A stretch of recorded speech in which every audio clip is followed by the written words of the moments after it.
black man has not been to jail. The average black man does work. The average black man does love his children. What has happened to the image of black people, and what drives this? Do you want to work? I do. Do you want to work? I got a job, I still hustle. Got a job, I still hustle.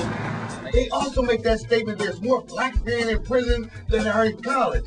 She breaks that down. I'm telling you, it's all propaganda.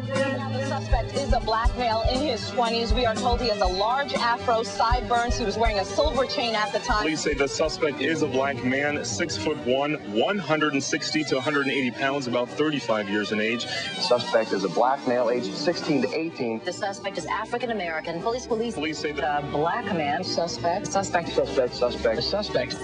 a black male. Black man. Black male. Black man.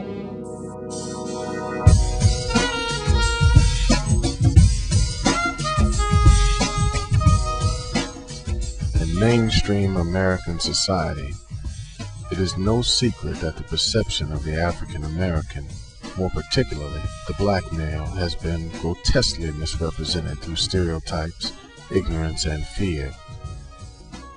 From the slave chains of our ancestral past to today's platinum chains, mass media has popularized imagery of black males as violently belligerent, hypersexual, irresponsible, and amoral. As a result of being desensitized by these images, to many it's not surprising that according to the 2004 Bureau of Justice Statistics, African American men are 2 times more likely than Hispanics and 5 times more likely than whites to become prison inmates. What exactly are the variables that contribute to the breakdown of our black men, families, and community? This video intends to identify these barriers and find solutions that inspire saving our communities.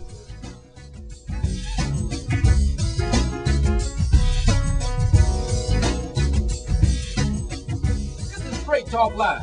When he walks down the street or comes into the store, what's the first thing that comes to your mind? Do you grab your woman? Do you grab your wallet and move out the way? How often have we seen women grab their purse when they're grocery shopping when a black man walks down the aisle? And for that matter, how many black males have walked in the opposite direction just so they wouldn't be accused? I'm 20 years old, I go out, I live a young life. I wear gold teeth, I do this and that, but if a person that does not know me sees me walking down the street, I could be dressed like how I am now. And for those who don't know what I look like right now, I have on just a black t-shirt, jeans, and a baseball cap. If they see me, they automatically think they are automatically thinking, what is he up to? And I've seen it written on people's faces all the time.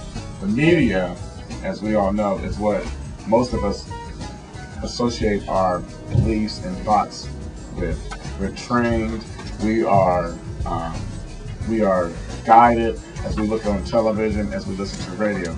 And so what has been portrayed, because it sells, is dramatization. And the dramatization of our community, of our African American men, that's what we have been sold to believe, that's who we are. And that is why the same tool that has been used to destroy us, we got to take that same tool, the media, and correct that image.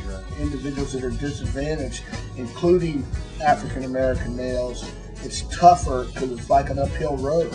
Where we face challenges that normal non-African American and non-minorities don't face.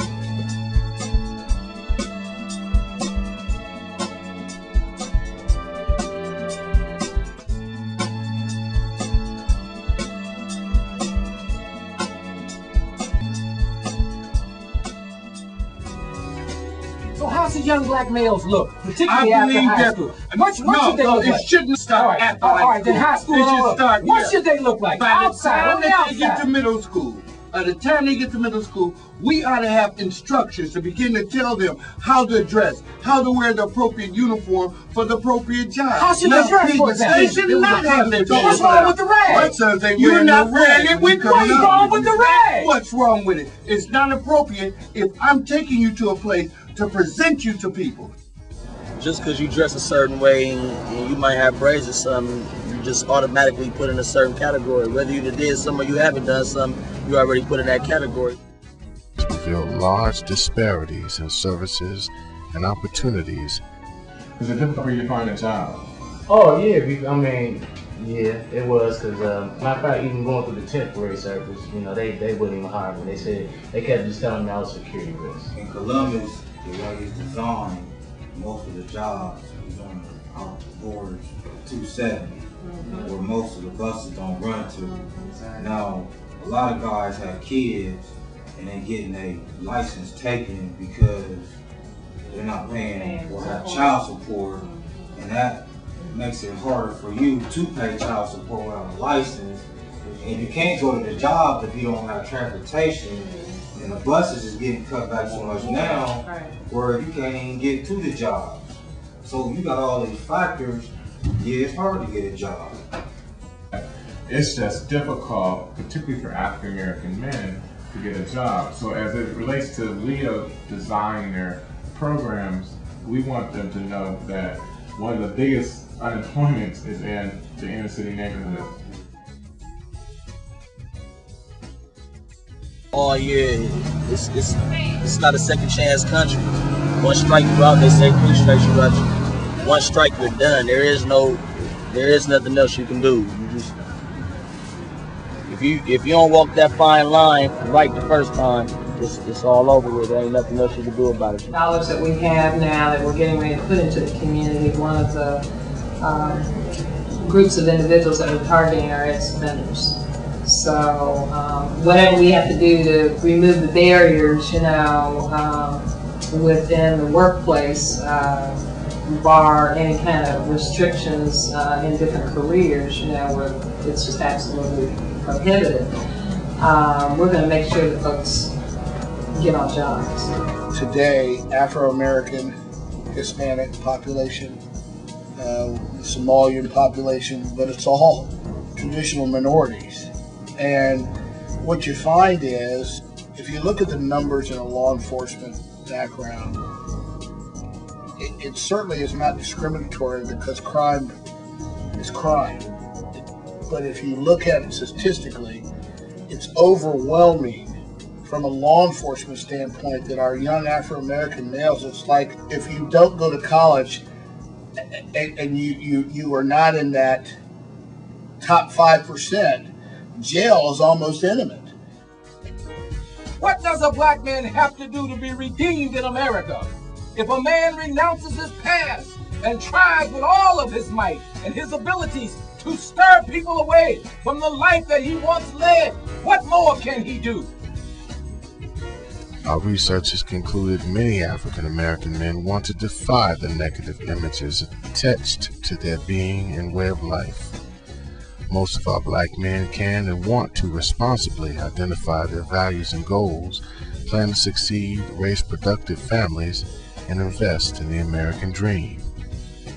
Far too often, the common American verity is that many of our African American boys are not provided with sound role models that can help them transition very smoothly from boyhood to manhood and meet those challenges.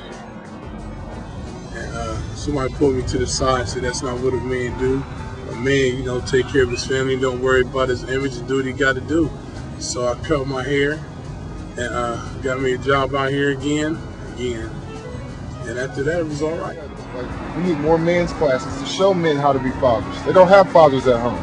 So how can you show a man how to be a man if you don't have a father at home?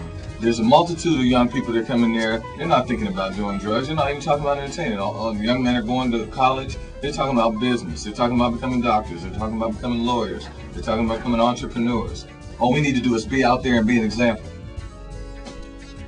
We at Teach Tech understand that the threatening conditions of African American life for our men are merely a barometer for the worst that lies ahead for America in general.